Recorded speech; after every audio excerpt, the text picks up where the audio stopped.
All right, the thought for the day is mine, I guess.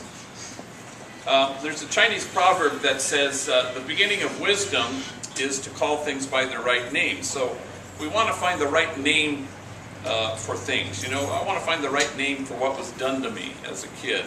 I want to find the right name for what turned me around. I want to find the right name for what's happening to me now, here. Sometimes in an effort to find the right name, we understate or we overstate. You know, we're trying to kind of arrive on it. Homies are experts at understatement. Over the years I've collected them. You know, I remember once I asked a homie about his father and he said, "Oh, we don't get along too well." I tried living with him in Mexico, but we got into it. Actually, I burned his house down. Yeah, I messed up. I said, "Yeah, okay."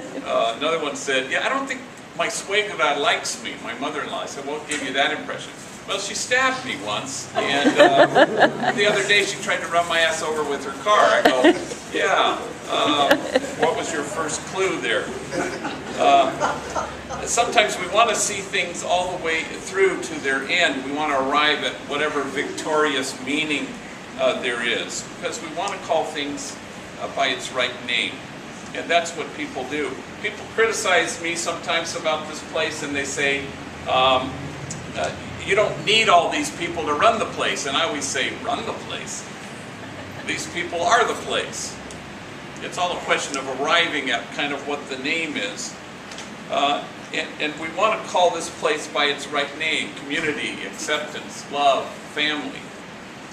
These are some of the right names that I have found here. Maybe you have others.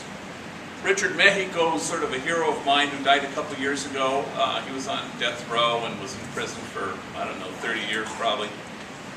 He was the founder of Criminals and Gangs Anonymous, and I remember once being on the yard with him somewhere in a prison, and this other inmate was talking about him with him there and saying this is how he had guided him in his life, and Richard was a very humble man. He said, "Oh, I never pointed the finger at him, I just helped him put his finger on it." And so that's what we help each other to do today, is to help put our finger on it. Knowing that even as you try to call something by its right name, it's a little bit like God. It's always going to be greater. Thomas Wolfe writes, "To lose the earth you know for greater knowing, to lose the life you have for greater life, to leave the friends you loved for greater loving, to find a land more kind than home, more large than earth." We want to have the wisdom that can call things by the right name, and so today let's help each other put our finger on it. Okay, Emily.